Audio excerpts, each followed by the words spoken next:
ഒരാളുടെയും കഴിവിനെ നിസാരമായി കാണരുത് എന്ന് തെളിയിച്ച പൗലോ കൗലോയുടെ ജീവിത ചരിത്രം ഞാൻ പറഞ്ഞുതരാം. വളരെ ചെറുപ്പത്തിൽ തന്നെ ഷേക്സ്പിയറിനെ പോലെ ഒരു മഹാ എഴുത്തുകാരനാകണമെന്നായിരുന്നു അദ്ദേഹത്തിന്റെ ആഗ്രഹം. അതിനുവേണ്ടി ധാരാളം പുസ്തകങ്ങൾ അദ്ദേഹം വായിച്ചു തീർത്തു.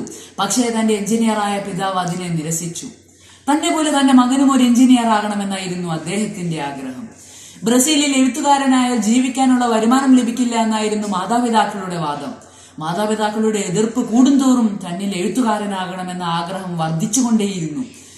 പ്ലാറ്റോയുടെ ചിന്തകൾ തന്നെ വളരെയധികം സ്വാധീനിച്ചു. ഞാനൊരു എഴുത്തുകാരനാകുമെന്ന് അദ്ദേഹം പറഞ്ഞുകൊണ്ടേയിരുന്നു.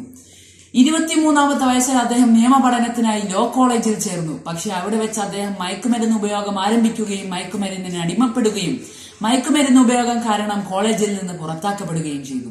ഈ കാലഘട്ടത്തിലാണ് അദ്ദേഹം ബ്രസീലിയൻ പട്ടാള ഭരണത്തിനെതിരെ ധാരാളം കവിതകൾ എഴുതുകയും ആ കവിതകൾ കാരണം അദ്ദേഹത്തെ ജയിലിൽ അടയ്ക്കപ്പെടുകയും ക്രൂര ശിക്ഷകൾ അനുഭവിക്കേണ്ടി വന്നതുമെല്ലാം. അങ്ങനെ ജയിൽ ശിക്ഷയ്ക്ക് ശേഷം അദ്ദേഹം ജോലി അന്വേഷണം ആരംഭിച്ചു. പക്ഷെ നിർഭാഗ്യവശാൽ അദ്ദേഹത്തിന് ഒരു ജോലിയും ലഭിച്ചില്ല. അവസാനം ഹോട്ടലുകളിൽ ബാക്കി വരുന്ന ഭക്ഷണം കഴിച്ചായിരുന്നു അദ്ദേഹം ജീവിതം മുന്നോട്ട് കൊണ്ടുപോയത്. 1986 അദ്ദേഹം സ്പെയിനിലേക്ക് ഒരു ദീർഘയാത്ര നടത്തി. ഈ യാത്രയിൽ അദ്ദേഹത്തിനുണ്ടായ അനുഭവങ്ങളെല്ലാം അദ്ദേഹം എഴുതി വെച്ചു.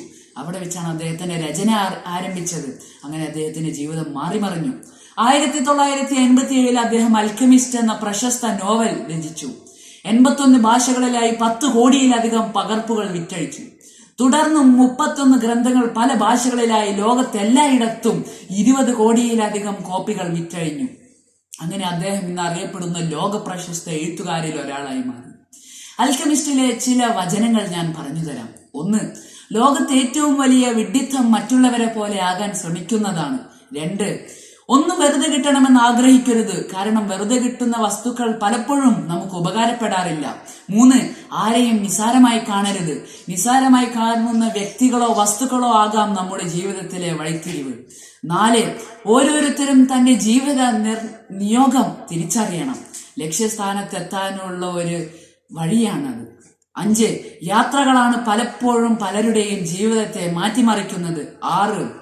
അവസരങ്ങൾ എല്ലാവരുടെയും വാതിൽക്കൽ ഒരിക്കലെങ്കിലും മുട്ടിവിളിക്കും. ആ സമയത്ത് അവരെടുക്കുന്ന ആക്ഷനുകളാണ് അവരുടെ ജീവിതത്തെ മാറ്റിമറിക്കുക. 7. പലരും പലതും ഉപദേശിക്കും. അതിൽ നിന്ന് നാം ഒരിക്കലും എല്ലാം സ്വീകരിക്കരുത്. നമുക്ക് ശരിയെന്ന് തോന്നുന്നത് മാത്രം നാം സ്വീകരിക്കണം. ഇതിൽ നിന്ന് നമുക്ക് എന്തു മനസ്സിലാക്കാം? രക്ഷിതാക്കളുടെയും അധ്യാപകരുടെയും മുൻവിധി മാറ്റണം. കുട്ടികളെ കുറിച്ച് ഉള്ള മുൻവിധി അവർ മാറ്റണം.